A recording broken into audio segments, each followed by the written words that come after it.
بسم اللہ الرحمن الرحیم۔ ایک میڈیا اسکالر نے امریکہ کے ایک علاقے ڈیلس میں لیکچر دیتے ہوئے عقیدہ ختم نبوت کے حوالے سے ابن عربی کی طرف کچھ باتوں کی نسبت کی اور اپنی کتاب برہان کا حوالہ دیا۔ میڈیا اسکالر کی اس گفتگو میں تحقیق و ریسرچ کے تقاضوں کو کس حد تک پورا کیا گیا ہے، اس کا اندازہ آپ آئندہ گفتگو سے لگا سکیں گے۔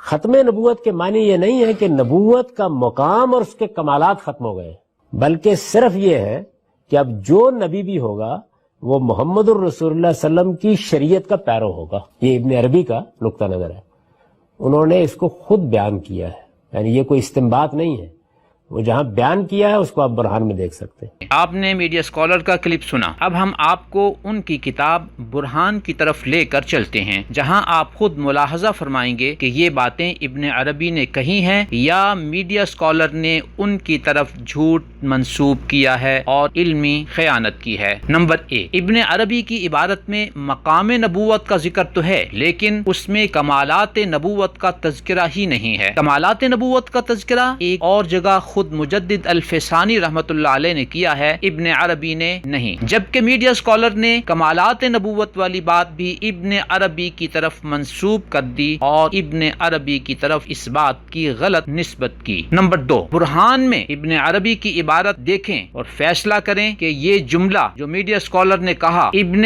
عربی والی بات کا ترجمہ ہے یا میڈیا اسکالر کا استنباط ہے۔ ابن عربی کی طرف نسبت کرتے ہوئے میڈیا اسکالر کا یہ کہنا کہ ختم نبوت کے معنی یہ نہیں ہے کہ نبوت کا مقام اور اس کے کمالات ختم ہو گئے ہیں، بلکہ صرف یہ ہے کہ اب جو نبی بھی ہوگا وہ محمد الرسول اللہ صلی اللہ علیہ وسلم کی شریعت کا پیرو ہوگا۔ یہ ابن عربی کا نقطہ نظر ہے، انہوں نے اس کو خود بیان کیا ہے، یعنی یہ کوئی استنباط نہیں ہے، وہ جہاں بیان کیا ہے اس کو آپ برہان میں دیکھ سکتے ہیں۔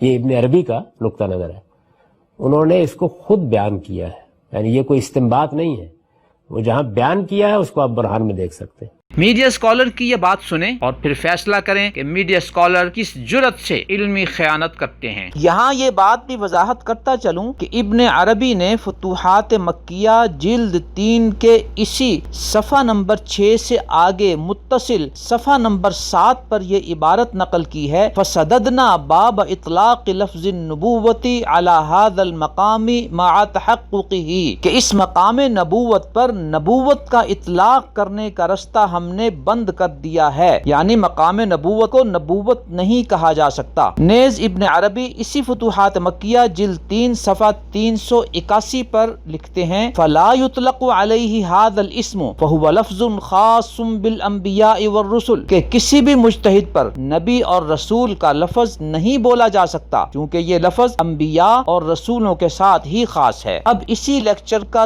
دوسرا کلپ سنیں اور دوسری علمی خیانت ملاحظہ کریں کہ لفظ نبی اور نبوت کے اطلاق کے حوالے سے ابن عربی کی اس واضح ممانعت کے باوجود میڈیا اسکالر کس جرت سے ایک اور علمی خیانت کرتے ہیں اور ابن عربی کی طرف یہ 2 جملے منسوب کرتے ہیں کہ نبوت آ سکتی ہے، نبوت آ جائے۔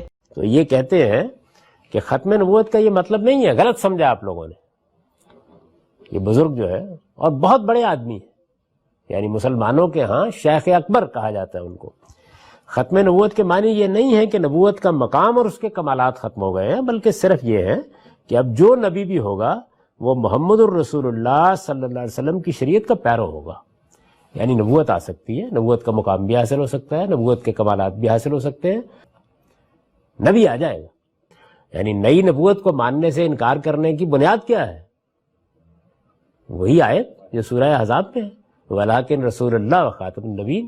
میڈیا اسکالر نے ابن عربی کی بات کی وضاحت یوں کی اور ان کی طرف منسوب کر کے یہ بات کہی کہ یعنی نبوت آ سکتی ہے۔ نمبر 2، آگے غامدی صاحب نے ابن عربی کی طرف یہ بات منسوب کی اور کہا نبی آ جائے۔ نمبر 3، غامدی صاحب نے ابن عربی کی طرف یہ بات منسوب کی یعنی نئی نبوت کو ماننے سے انکار کرنے کی بنیاد کیا ہے؟ وہی آیت سورہ احزاب میں ہے، وَلَٰكِن رسول اللہ وخاتم النبیین۔ یہ تینوں باتیں ابن عربی کا مقصد ہی کی نہیں ہے. انہوں نے جو بات کی ہے وہ نزول عیسیٰ کی تمہید کے طور پر کی ہے اور اپنی اس بات کے متصل بعد نزول عیسیٰ کا تذکرہ کیا ہے. غامدی صاحب نے نزول عیسیٰ والی بات کو چھپایا اور ابتدائی آدھی بات ذکر کی جو بجائے خود خیانت ہے. سورہ نساء کی آیت نمبر 43 میں ہے یا ایھا الذین آمنوا لا تقربوا الصلاۃ وانتم سکارا، اے ایمان والو نماز کے قریب نہ جاؤ نشے کی حالت میں. کتنی بڑی خیانت ہوگی کہ اگر کوئی شخص اس